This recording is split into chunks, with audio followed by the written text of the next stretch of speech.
नमस्कार, आज तारीख 3 सितंबर दिन बुधवार। आप सुन रहे हैं द लेंस का न्यूज पॉडकास्ट राउंड अप। मैं हूं पूनम ऋतु सेन। करते हैं खबरों की शुरुआत। आज नई दिल्ली में वित्त मंत्री निर्मला सीतारमण की अध्यक्षता में जीएसटी परिषद की 56वीं बैठक हुई। इसमें अगली पीढ़ी के जीएसटी सुधारों पर चर्चा शुरू हुई। विपक्ष शासित 8 राज्यों ने मांग की है कि जीएसटी पुनर्गठन से राजस्व नुकसान की भरपाई की जाए।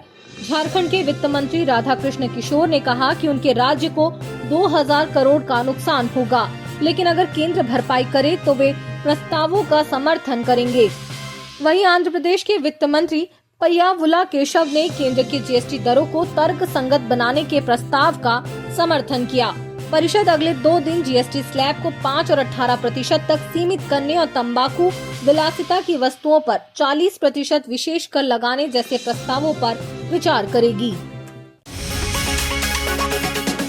पंजाब में भारी बारिश और बाढ़ ने हालात बिगाड़ दिए हैं। सभी 23 जिलों के 1200 से ज्यादा गांव पानी में डूबे हैं। सरकार ने पूरे राज्य को आपदा प्रभावित घोषित कर दिया है। स्कूल, कॉलेज, विश्वविद्यालय और पॉलिटेक्निक 7 सितंबर तक बंद रहेंगे। दूसरी ओर दिल्ली में भी बाढ़ का खतरा बढ़ रहा है। हरियाणा से पानी छोड़े जाने के बाद हथिनीकुंड बैराज लबालब है और 10,000 से ज्यादा लोग विस्थापित हुए हैं। मौसम विज्ञान विभाग ने आज जारी पूर्वानुमान में अगले कुछ दिनों के लिए देश भर के कुछ हिस्सों में भारी बारिश, आंधी तूफान व बिजली गिरने और तेज हवाओं की चेतावनी जारी की है। बंगाल की खाड़ी में बना कम दबाव का क्षेत्र लगातार सक्रिय है, जिसके कारण बारिश का दौर तेज हो सकता है। उधर छत्तीसगढ़ में सीबीआई ने निजी मेडिकल कॉलेजों को घूस लेकर फर्जी मान्यता देने के मामले में रायपुर की सीबीआई कोर्ट में चार्जशीट दाखिल की है।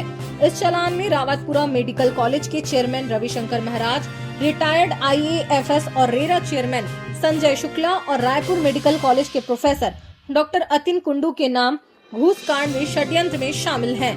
सीबीआई की 20,000 पेज की रिपोर्ट में रविशंकर महाराज और डायरेक्टर अतुल तिवारी की चैटिंग से सनसनीखेज खुलासा हुआ है, जिसमें रिश्वत की रकम और बिचौलियों की बात सामने आई। 5 जुलाई को दिल्ली में दर्ज एफआईआर के बाद 6 लोग गिरफ्तार हुए थे और अब 29 आरोपियों के खिलाफ चालान पेश किया गया है। आज प्रवर्तन निर्देशालय यानी ईडी ने रायपुर, दुर्ग, भिलाई और बिलासपुर में एक साथ कई ठिकानों पर छापेमारी की। ये कार्रवाई डीएमएफ घोटाले से जुड़ी है, जिसमें जिला खनिज निधि के दुरुपयोग का मामला सामने आया है। ईडी की टीमें 18 से ज्यादा जगहों पर सक्रिय रही, जहां ठेकेदारों, व्यापारियों और मध्यस्थों से जुड़े ठिकानों की तलाशी ली गई। ये जांच धन शोधन रोकथाम कानून के तहत चल रही है। बिहार में कांग्रेस की वोटर अधिकार यात्रा में पीएम मोदी के लिए की गई आपत्तिजनक टिप्पणी के विरोध में अब राज्य की बीजेपी इकाई मैदान में कूद पड़ी है। एनडीए ने 4 सितंबर को सुबह 7 बजे से दोपहर 12 बजे तक बिहार बंद का आह्वान किया है।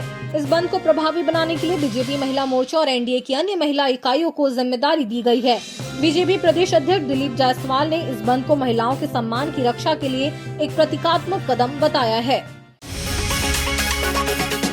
महाराष्ट्र सरकार ने मराठा समाज को ओबीसी वर्ग में शामिल कर मनोज जरांगे का अनशन भले खत्म करवाया, लेकिन इस फैसले से मंत्री छगन भुजबल नाराज हैं। उनका कहना है कि मुख्यमंत्री को जाति को आरक्षण देने का अधिकार नहीं, सिर्फ कमीशन की सिफारिशें लागू हो सकती है। भुजबल ने आज कैबिनेट बैठक का बहिष्कार किया, पर उप मुख्यमंत्री अजित पवार से मुलाकात कर ओबीसी आरक्षण पर चिंता जताई। सरकार ने ओबीसी समुदाय के मुद्दों के लिए 6 सदस्यीय उप समिति बनाई, जिसमें हर दल से 2-2 मंत्री होंगे। इसका मकसद मराठा आरक्षण के बाद ओबीसी की चिंताओं को दूर करना है।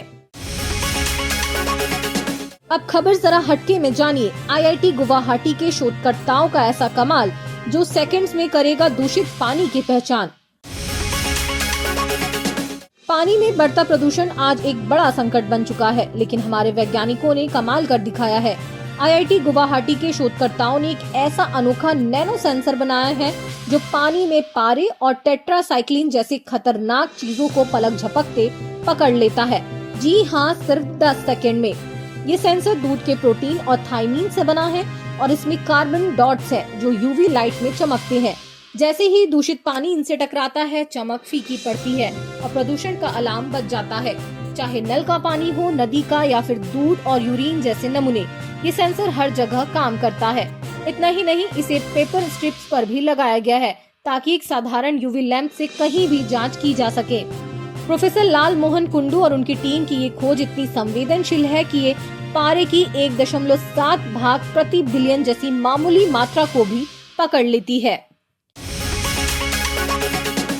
तो आज के लिए बस इतना ही। कल होगी मुलाकात नई खबरों के साथ। खबरों को विस्तार से पढ़ने के लिए विजिट करिए हमारी वेबसाइट thelens.in। यूट्यूब के अलावा हमारे पेज को एक्स, फेसबुक और इंस्टाग्राम पर भी फॉलो करें। शुक्रिया।